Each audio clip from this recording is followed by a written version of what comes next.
All right, today I want to talk to you about momentum. I just got back from a 5 week journey, trip, adventure through Europe. And the entire time I was having my mind blown over and over and over and over and over again.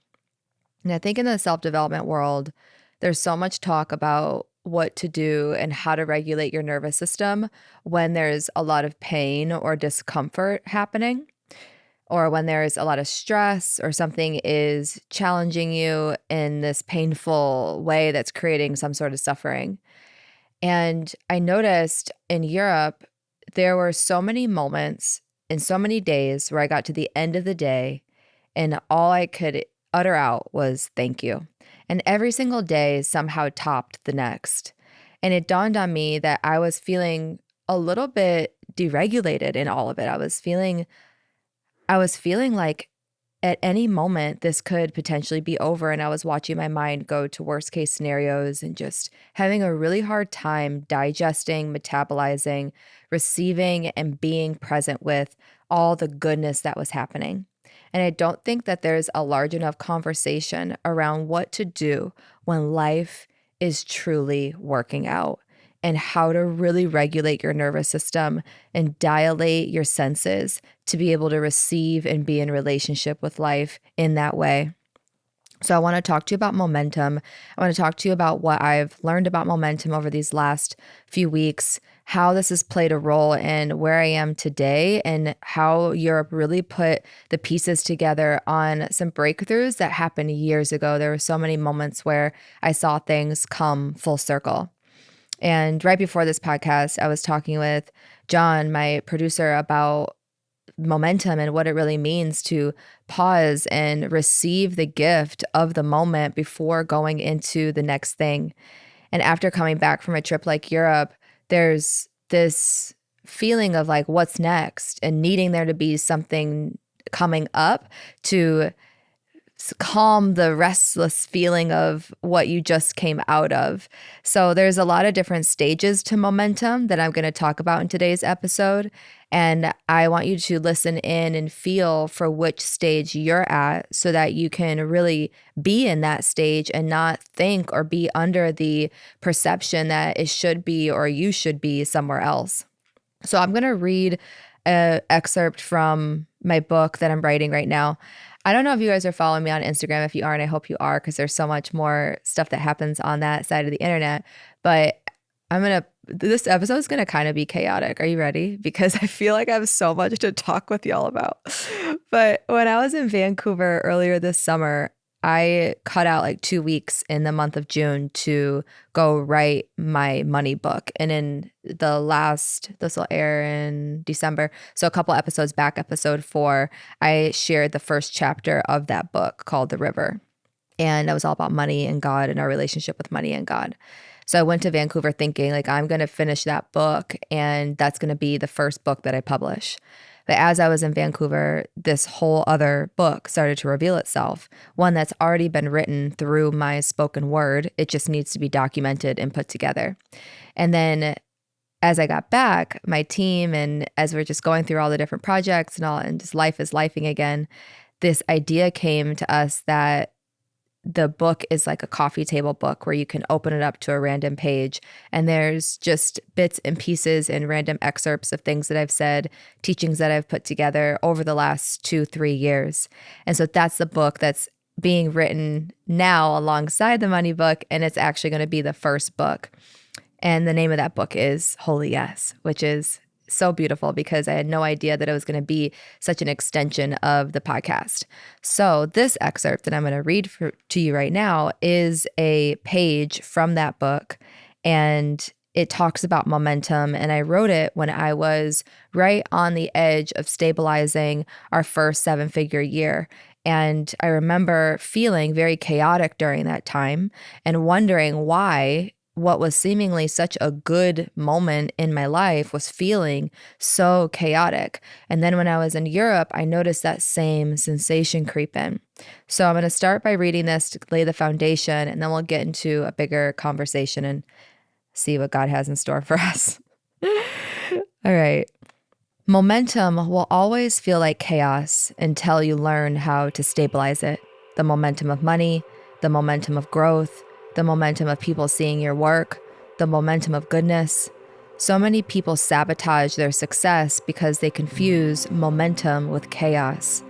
In order to stabilize the momentum, you're going to be delivered people, scenarios, and situations that will press into your faith, that will question your boundaries, that will tempt you to break your word and rival with your commitment.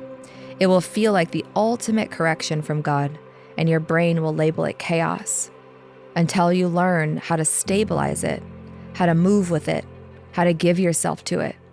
So this is where I want to start, is the difference between watching momentum happen and sabotaging it because your brain is accidentally labeling it as chaos, and experiencing momentum and giving yourself to momentum. Anytime I'm given a word, I always go straight to the dictionary because, like I said, I believe that there's codes and secrets and wisdom and language. When I looked up the dictionary definition of momentum, it says it's the quantity of motion of a moving body measured as a product of its mass and velocity. It's the impetus gained by a moving object, the impetus being the driving force that gains momentum by the development of a process or a course of events. It's the strength or force gained by motion or a series of events.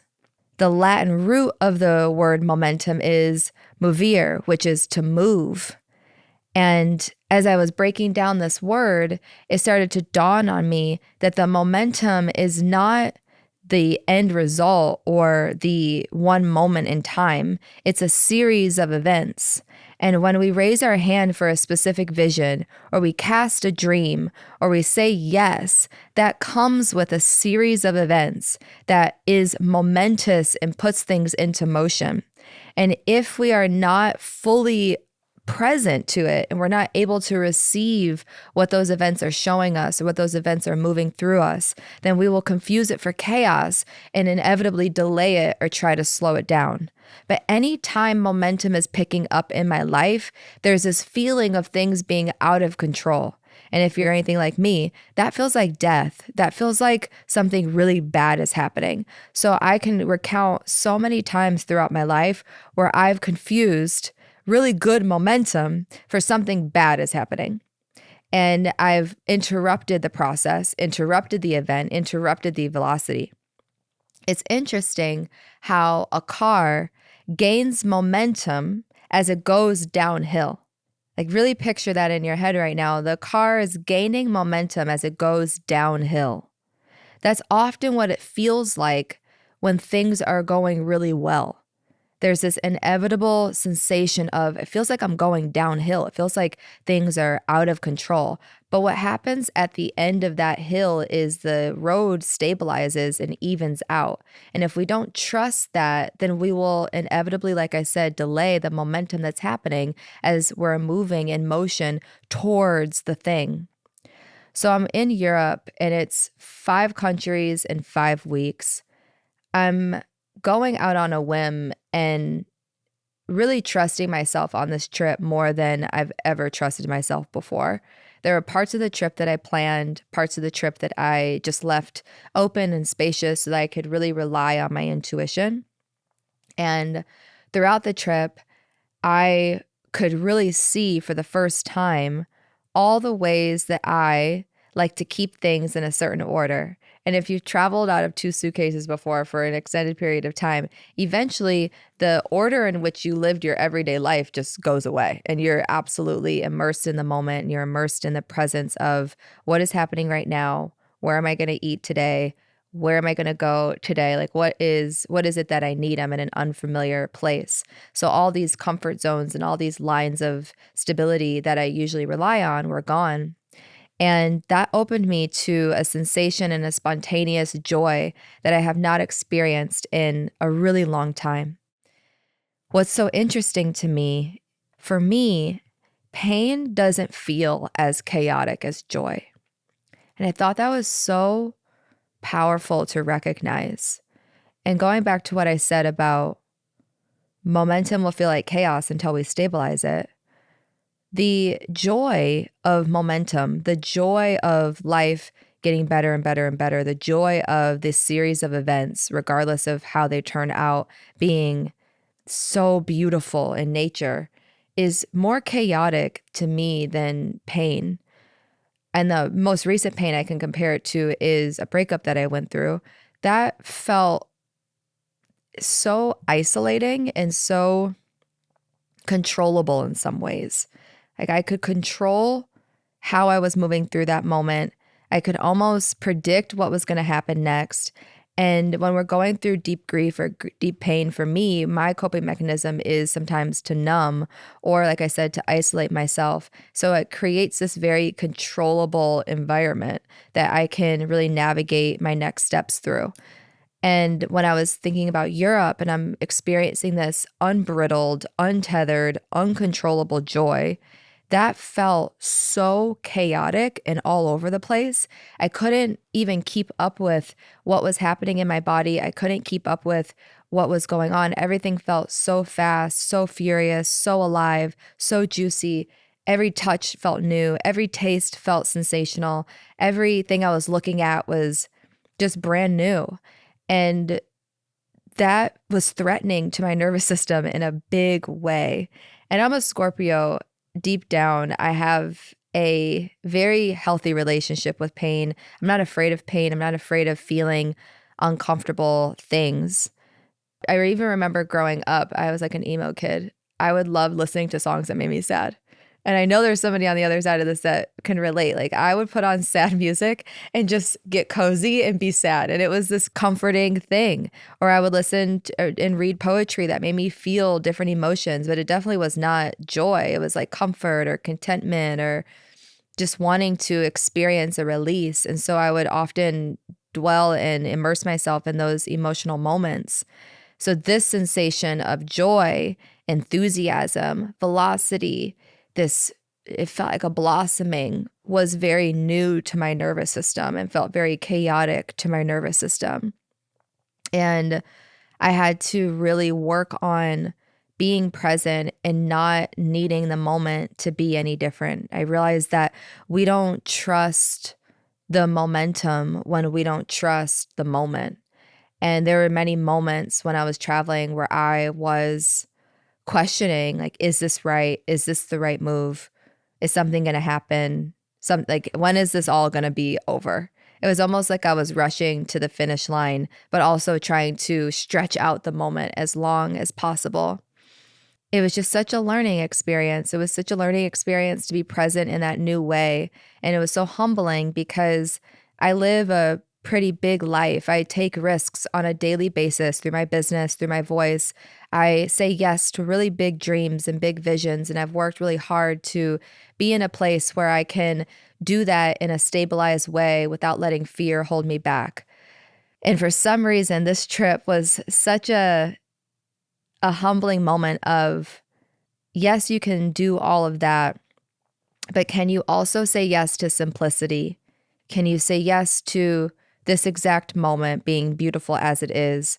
Can you say yes to not knowing what's going to happen next?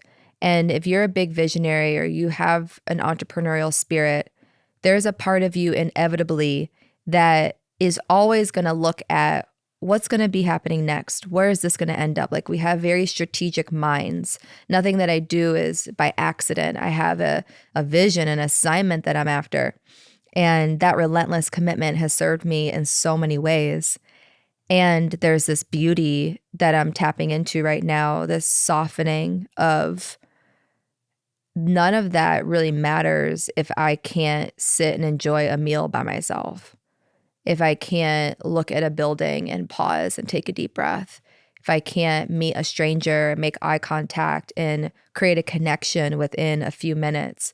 So to immerse yourself in a completely new environment shows you your relationship with unfamiliar territory. It shows you your relationship with eye contact, intimacy, and presence. And I realized that all those small moments were a series of events that were testing me, training me, correcting me, and building perpetual momentum for what is occurring on the other side of this trip, which is what I'm experiencing right now with this podcast, with my work, with my book, with my voice. So I say all this to remind us that momentum hides itself in the small moments.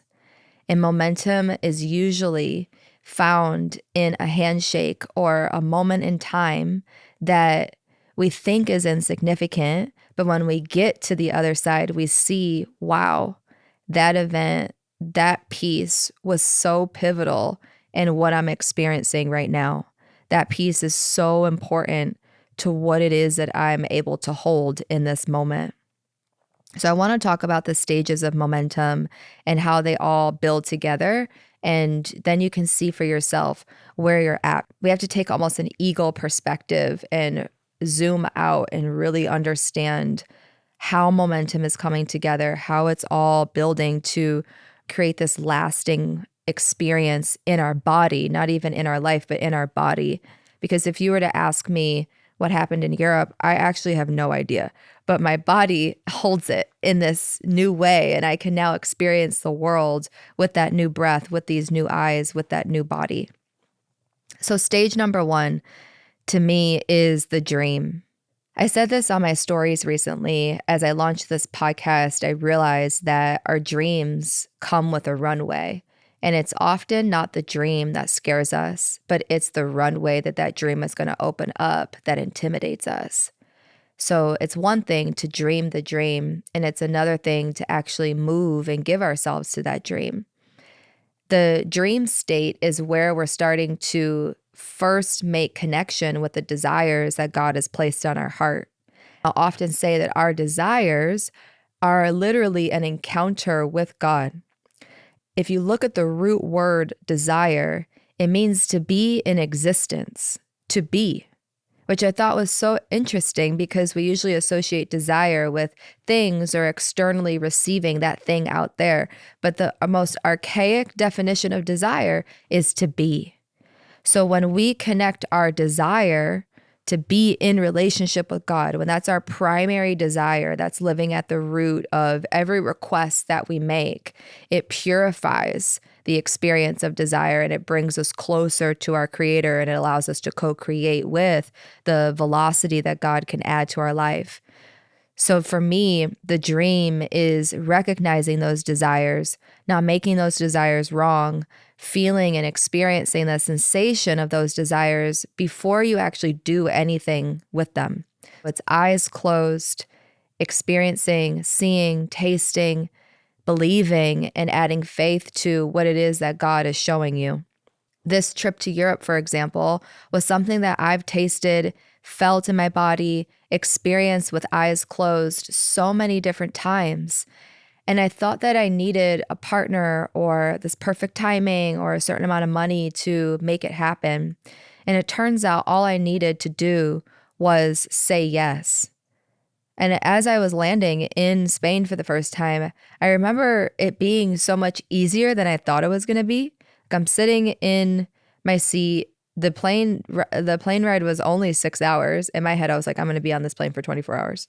I think I'm scarred from Bali. Like that was on another level. But Spain was only 6 hours away. By the time I landed, I was like, this is so easy. Why did I make it so much bigger in my head? And it's because I didn't let the dream go into stage 2, which is the void. The void is where most people avoid because it's really rich with mystery. And if your relationship with mystery is not healthy, or you don't have a relationship with mystery, or somebody who always needs to know what's happening in order to enjoy or believe the process, then you're going to avoid this stage. And so many dreams never get actualized because we run away from the void. But the void is really connected to our imagination. And I want to paint a picture for you. There's the dream that you have in your body with your eyes closed. And then there's the vision that God holds for your life.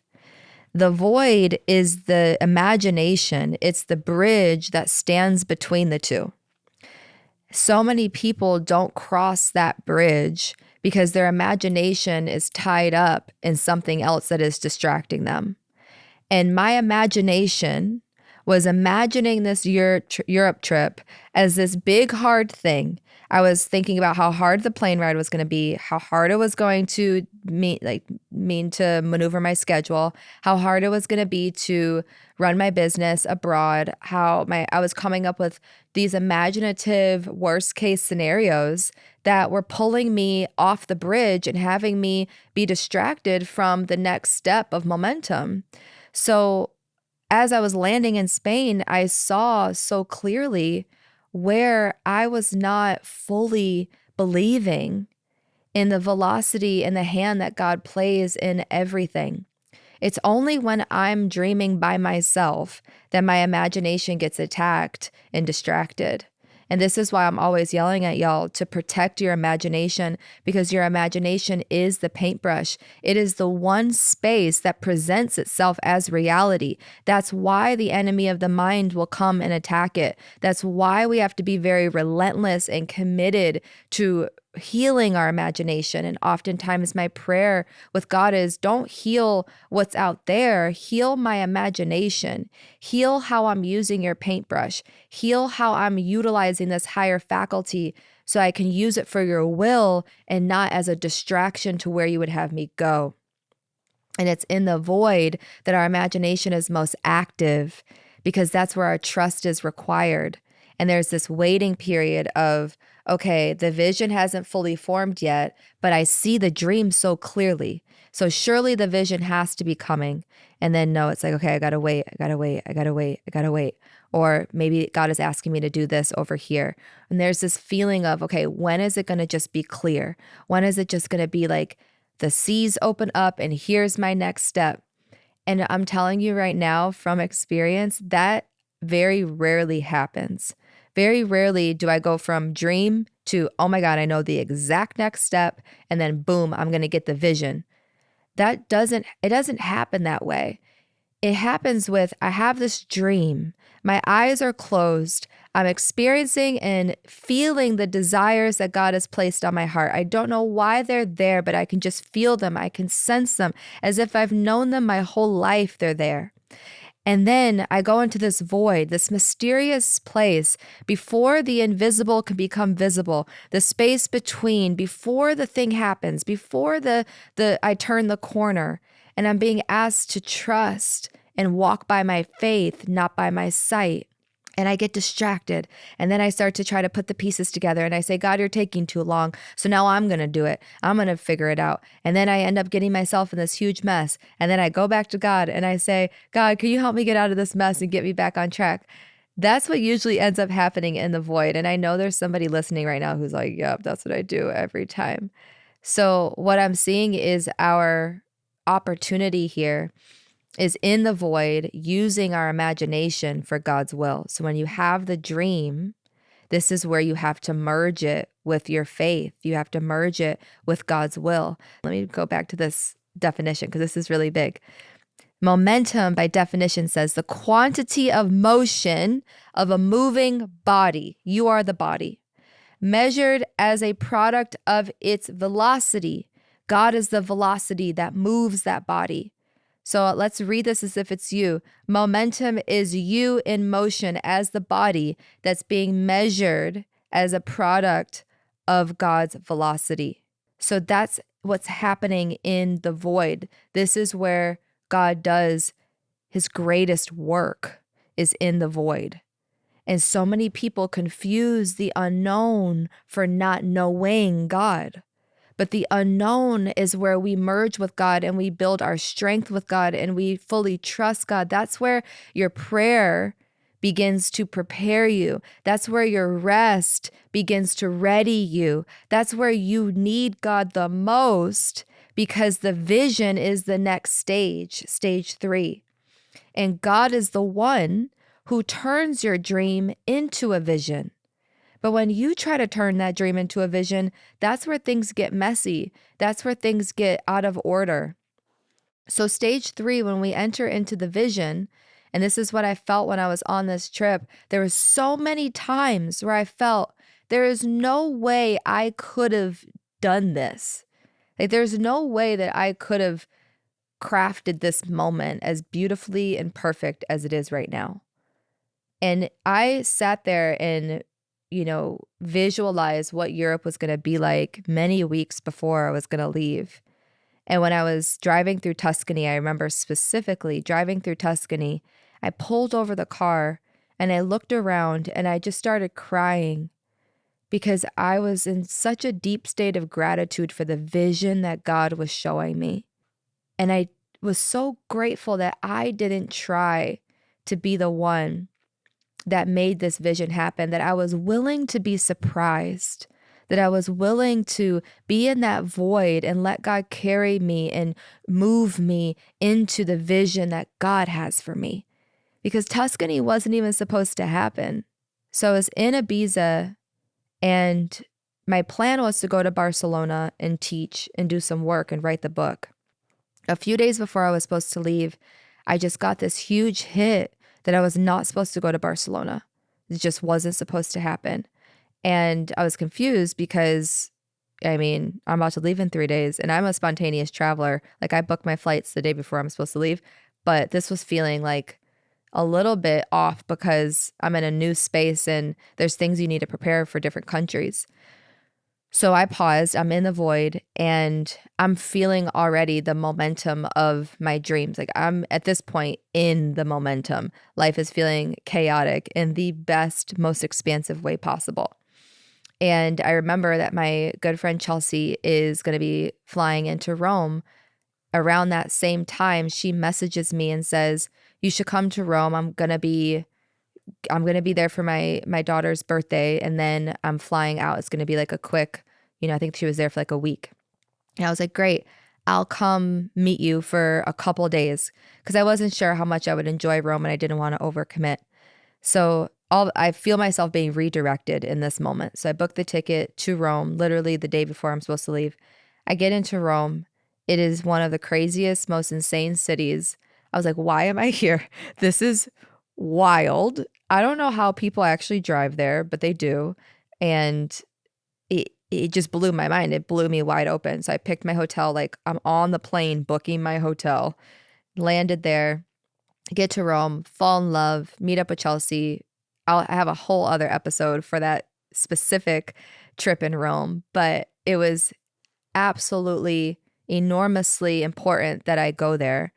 And the reason why is my comfort zone is the coastline. I live in a small beach town.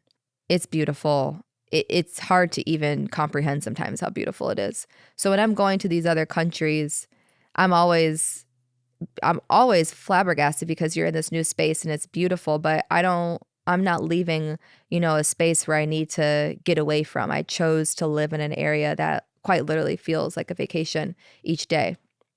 So when I get to Rome, I realized that my body needed the city to wake me up.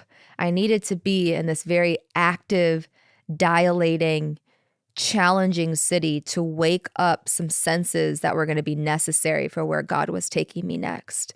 And I could feel it when I got to Rome because I was just in Ibiza, which was, very much so island life, beach, very slow, chill. Whereas Rome, I feel like I'm standing in the middle of a snow globe and there's just things moving all around me. So I had to just completely recalibrate my energy, and these senses started to wake up and I started to feel alive inside. And if you know me, you know that I'm from Chicago originally, Chicago area. I spent most of my 20s there. So that city girl, she came all the way on, and I fell back in love with the pace of life that is relentless and so bold and so unapologetic in the way that it moves. And that rubbed off on me. And I needed that for where I was going next.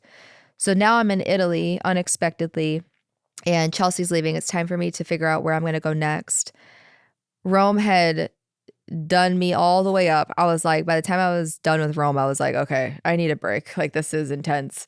So I was like, where can I go where I'm just going to be at peace?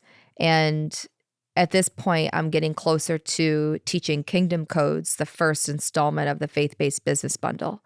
And I knew I needed to be somewhere silent where it was like me and the moon and maybe a couple cows. Like I was like, where can I go where that's going to be available to me? And then God showed me Tuscany. So of course I listened. So I flew to Florence and then I got a rental car because I've always had this dream. And the dream actually activated when I landed in Florence. I remembered this dream that I said to an ex-partner. I said, I want to rent a car and my dream is to drive in the countryside of Europe somewhere.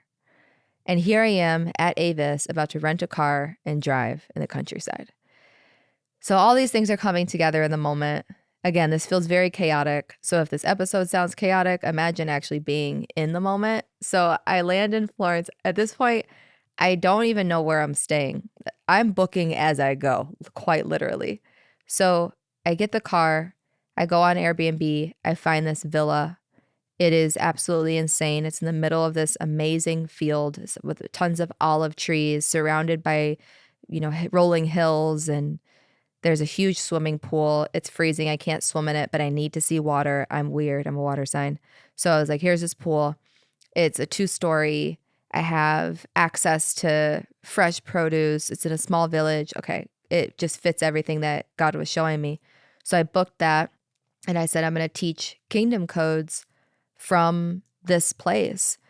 And as I'm driving, it's starting to dawn on me what it really means to trust God and to really trust the moment, and just how much we have to surrender how we think the dream is going to come into form, and how we don't just trust God because we should or we have to, but because we love God.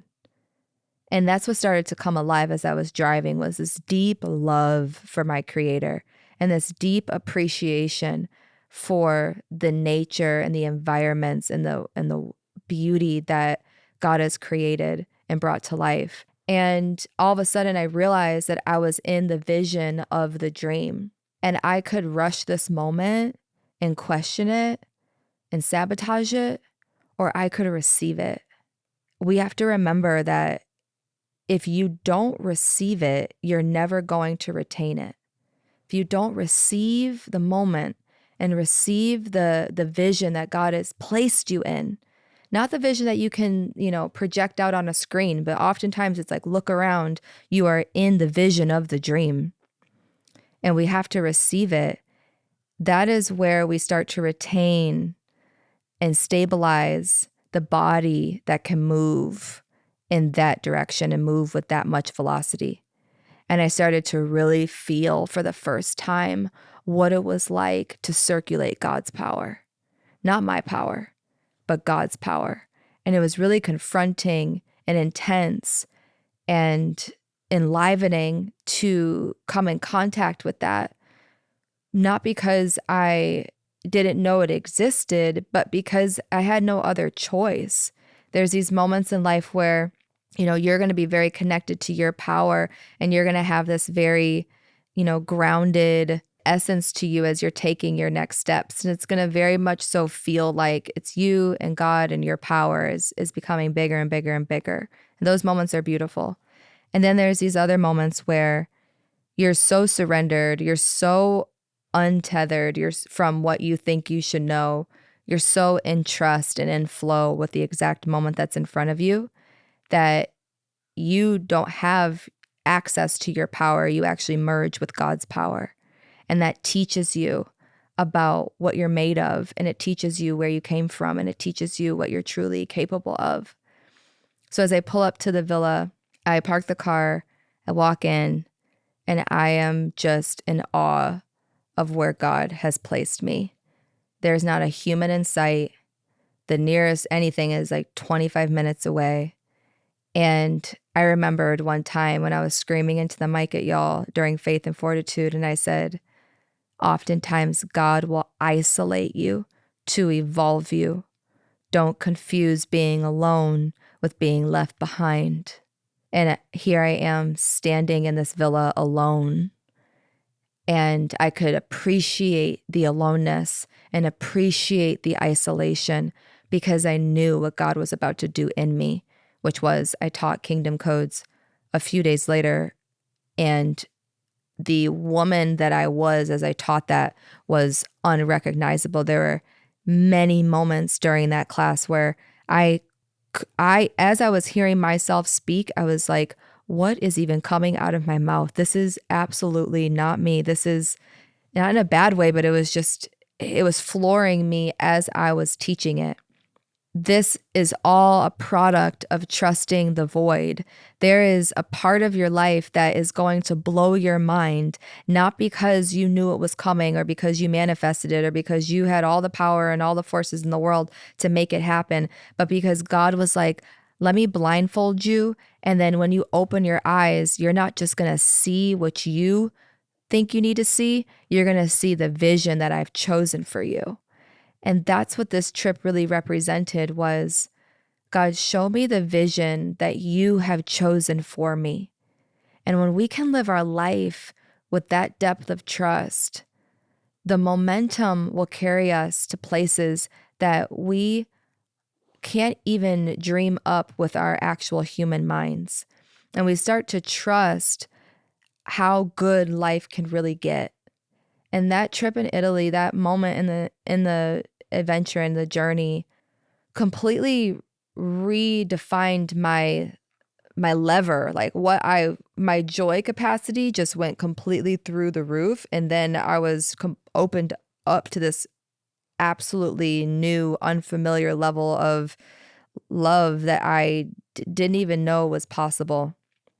So the rest of the trip was able to then ride on that momentum and ride in that vehicle until I got to Miami.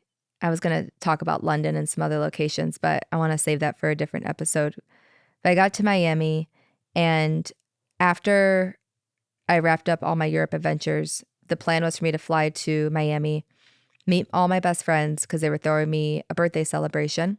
And we were going to celebrate my birthday, and that was going to be kind of like the perfect threshold and transition back into the US. As I'm flying from Portugal to Miami, I'm having such a hard time. Like, I am deeply sad. I'm experiencing a lot of grief, feeling like I'm going back too soon, wondering if I'm making a mistake, and just really questioning, like, where am I supposed to go? What am I supposed to be doing?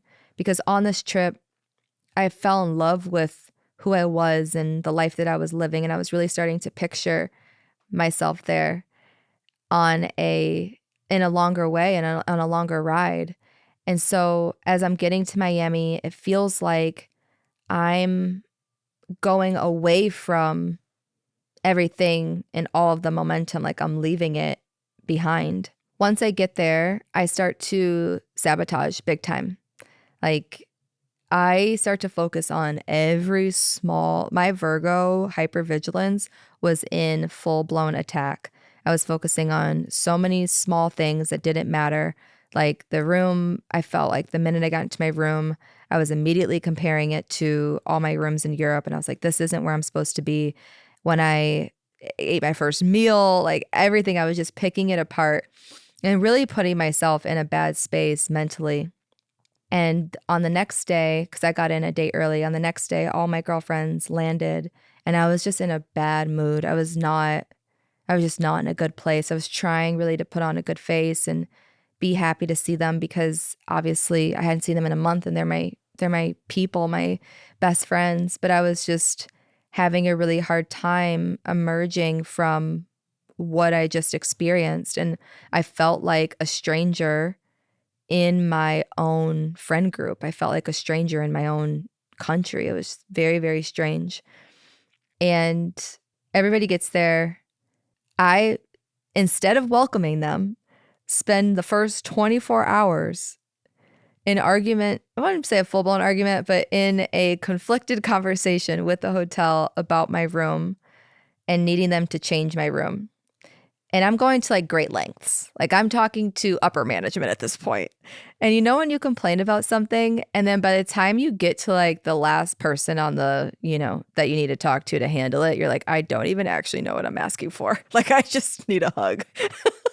So I'm talking to upper management and I'm like, In the middle of me talking to him, God bless his soul, I'm like, what am I even doing? What do I want right now? he, he ends up giving me what I think I want. He's like, we can't change your room right now, but we can change it tomorrow. And I go, fine, I'll change the room tomorrow. So then I go back upstairs. I tell my sister, I was like, we're getting the new room. And she's like, well, aren't you excited? And I was like, no, I don't even know why we need a new room. And I'm so confused why we're here. And she goes, what's actually happening? And I go, I think I'm trying to mess this whole thing up because who the heck am I to go live in Europe for 5 weeks, go experience the most tremendous joy I've ever experienced, and then have all my best friends fly across the country to be with me in Miami to celebrate my birthday? Like, certainly I need to mess this entire thing up because this is too much joy. It's too much goodness. It's too much moving through my body. It's too much velocity. It's too much of God's power. It's too much of God's provision. And I was rejecting it. I was trying to slow it down. I literally did not know how to receive all of what was coming to me and through me. It was like every crappy thing that has happened in Miami, like as everybody was flying in, it disintegrated it. It like evened it all out. It was like that car that was going downhill. All of a sudden the road just flattened and it was like click, click, click, click, click. Now it all makes sense. And John's going to be like, this episode's about to be 2 hours. Hurry up. But I swear I'm getting somewhere. So I'm trying to kill my Miami trip. And it dawns on me that it's not about the room. It's not about the environment. It's not about where I am. It was about me not feeling equipped and able to process, receive, and be in that much goodness. And so I put down the sword and I put down whatever I was trying to change in the moment and really focused the rest of that trip on making it my responsibility to receive God's gift and God's vision, because God was actually placing me in a vision that I didn't even choose for myself. And I want somebody to hear that very clearly. There's visions that God has chosen for you that you have no idea. There's dreams that you dream, but there's a vision that God's going to pull from that dream that you're going to be so taken aback by and surprised by. And then even after all that, then God's going to have my dad fly in for 24 hours. And I was like, what is going on? My dad and I didn't speak for many years in my childhood. We've worked our butts off to be in the place that we are today. So for him to fly in, be with all my friends, celebrate my birthday with me and cross this threshold was just like, God is really trying to rip me open right now because I am absolutely unwell and unable to comprehend what is happening. And all this to say, when you're considering momentum in your life, it is going to feel like the car is speeding downhill. It is going to feel like every lever is being ripped off and you're becoming this new person and you can't keep up with everything. And it's going to be like so much good on top of good on top of good if you allow it to be revealed to you. And rather than pause it, sabotage it, try to question it, allow that dream to live in the void with you. Allow that void to be the place that you link arms with God and watch how God takes that dream and turns it to a vision that blows your mind. And then have the ability to slow down enough to be able to receive that vision so that it becomes part of who you are. Because there's so many people who are afraid that the rug is going to get ripped up from under them, that something bad is going to happen on the other side of it, or that they're going to lose it. But you cannot lose what you become. And if you receive it and let it become a part of who you are, you will never lose it. So I may never be able to put into adequate language the trip to Europe, all the things that happen. I might not be able to share every single bit of it. I didn't document the whole thing, but one thing I know for sure is that it lives inside of me. is that it changed something down on the inside of me, is that it's now a part of my fabric, my existence, and nothing can ever take it away. And I have stabilized it through my receiving of it. And I know that somebody needs to hear this, needs to be reminded that it's okay to turn the corner. It's okay to trust the next step. It's okay to give yourself to the momentum because God is casting a vision through you that is going to be so beautiful and so joyful. And that chaos that it feels like at first is not bad. It's actually the good stacking on top of good, stacking on top of good, and coming together in your favor. I love you, and I will see you soon.